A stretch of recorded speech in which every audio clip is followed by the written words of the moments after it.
बिस्मिल्लाहिर्रहमानिर्रहीम। अस्सलाम वालेकुम नाज़रीन, मैं अहमद फ़वाद हूँ और आप मेरा यूट्यूब चैनल देख रहे हैं। अहम ख़बरों के साथ आज के व्लॉग में आप खिदमत में हाज़िर हुआ हूँ। सबसे पहले तो नाज़रीन, इमरान रियाज़ ख़ान की गिरफ़्तारी के हवाले से कुछ अपडेट मैं आपके साथ शेयर करूँगा। इस वक्त वो कहाँ पर हैं, गिरफ़्तार करने के बाद उनको कहाँ मुंतकिल किया गया है, क्या उन्हें अदालत पेश किया जाएगा, तमाम तर डिटेल्स आपके साथ में शेयर करूँगा। दूसरे नंबर पर नाज़रीन, शेख रशीद अहमद जो हैं उनकी भी रात गई गिरफ़्तारी की गई है। शेख रशीद अहमद को गिरफ़्तार करने के बाद आज इस्लामाबाद की सेशन कोर्ट यानी कि एफेड कचहरी में पेश किया जाना है। अभी तक पेश किया नहीं जा सका, क्या मामलात हैं, इस पर भी कुछ डिटेल्स आपके साथ में शेयर करूँगा। सेक्रेटरी इलेक्शन कमीशन के हवाले से भी कुछ डिटेल्स हैं। बंद कमरे में फवाद चौधरी साहब की जानिब से रिहाई के बाद एक मरतबा फिर से भिगो कर जो है वो चपेड़े लगाई गई हैं, इस पर भी कुछ अहम तफसीलात हैं, वो भी मैं आपके सामने रखूँगा। सबसे पहले आपको बताता चलूँ कि कल के व्लॉग में जो नाज़रीन मुझे रेगुलर सुनते भी हैं उनको मालूम होगा कि मौजूदा सूरत हाल के ऊपर आपसे मैंने कुछ प्रिडिक्शंस की थी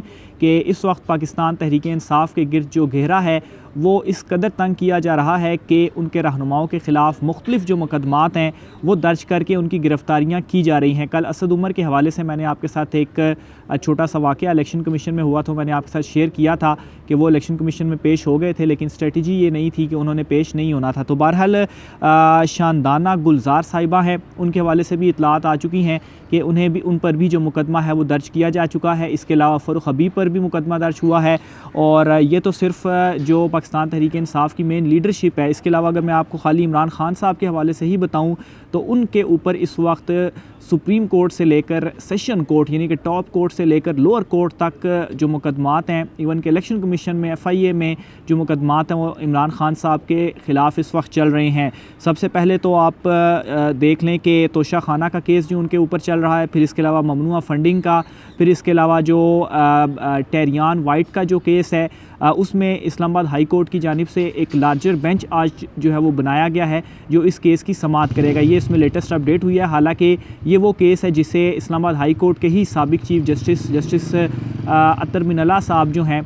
वो डिसमिस कर चुके हैं, यानी कि ख़त्म कर चुके हैं मामला, लेकिन उसके बाद अचानक से ये मामला जो है वो दोबारा सामने आता है और इसके ऊपर लार्जर बेंच बनेगा। फिर इसके अलावा इलेक्शन कमीशन में पार्टी चेयरमैनशिप से हटाने के लिए तौहीने इलेक्शन कमीशन का नोटिस, ये तमाम तर केसेस जो हैं वो इमरान ख़ान साहब के ऊपर जो है वो चल रहे हैं। दूसरी तरफ काफ लीग जो है, काफ लीग के गिर्द भी घेरा तंग हो चुका है। परवेज़ लाई साहब जो हैं इनके ऊपर भी, और प्लस परवेज़ लाई साहब के जो लीगल एडवाइज़र हैं उनको भी अगवा कर लिया गया है। ये कल जो है वो परवेज़ लाई साहब की जानिब से ख़ुद बयान जो है वो दिया गया है। तो इस वक्त इमरान ख़ान साहब को दबाने के लिए इस हद तक जो चीज़ें हैं वो की जा रही हैं। ख़ास तौर पर इमरान ख़ान साहब के अपने ऊपर जितने ज़्यादा मुकदमात हैं, तो इमरान ख़ान साहब तो डटे हुए हैं, अब उनके साथियों के ऊपर भी इस तरह से मुकदमात बनाकर तो कोशिश की जा रही है कि उनको भी किसी तरह से दबाया जा सके। एक एग्ज़ाम्पल फवाद चौधरी साहब की आपके सामने है कि उनके ऊपर जो है वो जो मुकदमा दर्ज हुआ, खैर अब तो वो ज़मानत पर रिहा हो चुके हैं।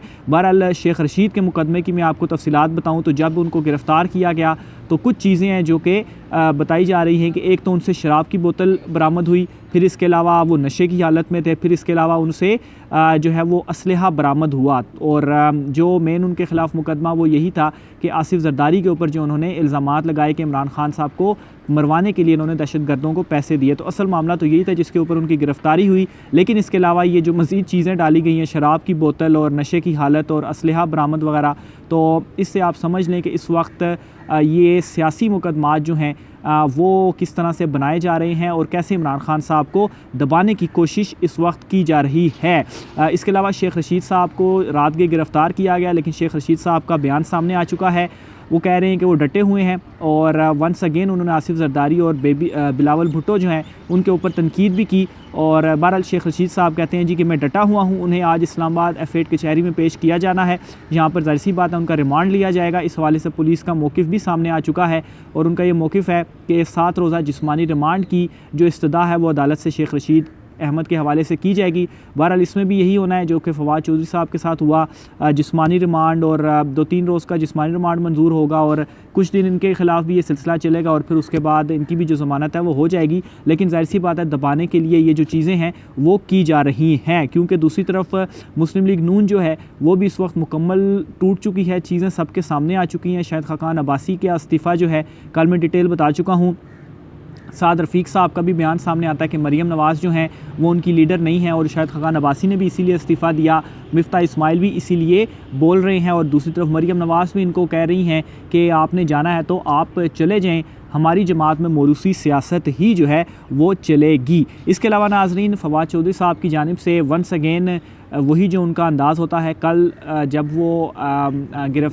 ज़मानत के ऊपर रिहा हुए तो उन्होंने फिर से इलेक्शन कमीशन के ऊपर तनकीद की और जो एक मुकदमा उनके ऊपर बनाया गया, इस हवाले से उन्होंने मज़ाकिया अंदाज़ में ये कहा कि जो सेक्रेटरी इलेक्शन कमीशन है, चीफ़ इलेक्शन कमिश्नर को चाहिए कि वो सेक्रेटरी इलेक्शन कमीशन को बंद कमरे में बुलाकर और उनको छितर जो हैं वो लगाएँ और जो इसकी रीज़न है वो भी यही। तो बहरहाल फवाद चौधरी साहब ने भी वहीं से ही आगाज़ किया है जहाँ से उन्होंने छोड़ा था और ये जो बयान है वो उनकी जानिब से वंस अगेन जो है वो दिया गया। आगे चलकर नाज़रीन, इमरान रियाज़ ख़ान साहब के हवाले से कुछ चीज़ें जो है वो मैं आपके साथ शेयर करना चाहता हूँ। मामला इस तरीके से है कि उन्हें एयरपोर्ट से, लाहौर एयरपोर्ट पर वो गए थे, उन्होंने दुबई जाना था और उनका ये कहना था कि फ़ैमिली के काम से वो वहाँ पर जा रहे थे और रिटर्न टिकट था उनका 1 दिन का।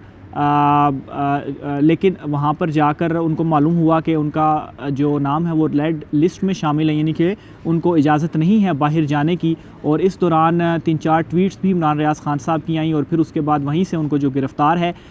वो किया गया और गिरफ़्तार करने के बाद FIA की जानिब से ये गिरफ़्तारी की गई है। और ये गिरफ़्तारी करने के बाद जो अभी ज़राए ये दावा कर रहे हैं कि FIA ने ही उन्हें अपनी हिरासत में रखा हुआ है, जो FIA हेडक्वार्टर्स होंगे वहाँ पर लाहौर में। तो अभी तक इस चीज़ की डिटेल्स सामने नहीं आ सकी कि उनको जो गिरफ़्तारी है वो किस मैटर के ऊपर की गई है। आया उनके ऊपर जो मुकदमा है वो लाहौर में ही दर्ज हुआ है या उनके ऊपर जो मुकदमा है वो इस्लामाबाद में दर्ज किया गया है, क्योंकि अगर उनकी गिरफ़्तारी वहाँ से है और इस्लामाबाद में मुकदमा दर्ज है तो वहाँ पर उनको राहदारी रिमांड के लिए पेश किया जाएगा और फिर इस्लामाबाद में लाया जाएगा। राहदारी रिमांड बुनियादी तौर पर इसी चीज़ के लिए होता है कि एक किस्म का सफरी रिमांड भी आप कह सकते हैं कि एक सूबे से या जैसा इस्लामाबाद की पुलिस है वो लाहौर जाकर गिरफ़्तार कर रही है तो वहाँ से अदालत से फिर ये राहदारी रिमांड होता है और फिर उसके बाद उन्होंने इस्लामाबाद लाकर वापस अदालत में, इस्लामाबाद की अदालत में पेश करके मज़ीद जो रिमांड का सिलसिला होता है उसे आगे बढ़ाकर रिमांड उन्हें लेना पड़ता है। तो बहरहाल इसमें यह हुआ कि अभी तक उनके हवाले से कोई डिटेल सामने नहीं आई, उनके ऊपर मुकदमा क्या है और अभी तक उनकी गिरफ़्तारी के बाद और जो लास्ट उनके हवाले से अपडेट थी कि FIA ने उन्हें अपने ही जो उनकी प्लेस है, जो हेडक्वार्टर्स है वहाँ पर रखा हुआ है और अभी तक कोई उनकी डिटेल सामने नहीं आ पाई उसके बाद से कि आया उनको मुकदमा कौन सा है और उनको कहाँ पर शिफ्ट किया जा रहा है। तो ये जो है वो इस वक्त जो कोशिशें हैं वो की जा रही हैं और ये सिलसिला शुरू हो चुका है। गिरफ़्तारियाँ, मुकदमात और अदालतें आज भी जो है वो शेख रशीद अहमद साहब हो गए, इसके अलावा आज़म स्वाति, शहबाज गिल, उनके मुकदमात जो हैं वो भी अदालतों के अंदर चल रहे हैं। तो बहरहाल ये बड़ा ही अनफॉर्चुनेट है, ये चीज़ें चल रही हैं। पाकिस्तान तहरीक इंसाफ के तमाम तर जो रहनुमा हैं, इवन के शेख रशीद साहब, उनकी भी गिरफ़्तारी हुई, वो भी डटे हुए हैं और उन्होंने ये साफ़ अल्फाज में कह दिया है कि मैं इमरान ख़ान के साथ ही खड़ा हुआ हूँ, गिरफ़्तारी करें या जो कुछ भी करें। फवाद चौधरी साहब जो हैं वो भी रिहाई के बाद और इवन के गिरफ़्तारी के दौरान भी जो उनका जज्बा था, इवन के पाकिस्तान तहरीक इंसाफ के जो लोग वहाँ पर जाते भी थे तो उनको देखने के बाद उनका जो हौसला था वो भी बढ़ता रहा। तो काफ लीग के अगेंस्ट भी जो मामलात हैं वो शुरू हो चुके हैं और इमरान रियाज़ ख़ान साहब के हवाले से भी यही है कि अभी तक, क्योंकि अगर उनको गिरफ़्तार किया गया है तो फिर उन्हें एटलीस्ट अदालत में जो है वो पेश किया जाना चाहिए, तो अभी तक वो भी नहीं हो सका। तो बहरहाल इस हवाले से इमरान रियाज़ ख़ान साहब ने भी जो कुछ मुख्तलिफ़ ट्वीट्स भी की थी, तो पहले तो उनको वहाँ पर रोका गया, फिर उनसे मोबाइल फ़ोन, और उन्होंने ख़ुद ही ये कहा कि ये चीज़ें जो है वो मुझसे ले रहे हैं, उनकी जो लास्ट ट्वीट थी। और फिर उसके बाद जो वहाँ पर उनकी टीम थी, उनकी टीम से जो है वो लास्ट अपडेट सामने आई और फिर उनको जो है वो गिरफ़्तार किया गया और गिरफ़्तारी के बाद जो है वो FIA में वहाँ पर रखा गया है। तो बहरहाल अब वहाँ से क्या बातचीत हो रही है, कुछ इस हवाले से जो भी तफ़सीलात सामने आती हैं वो मैं आपके साथ शेयर करता चलूँगा।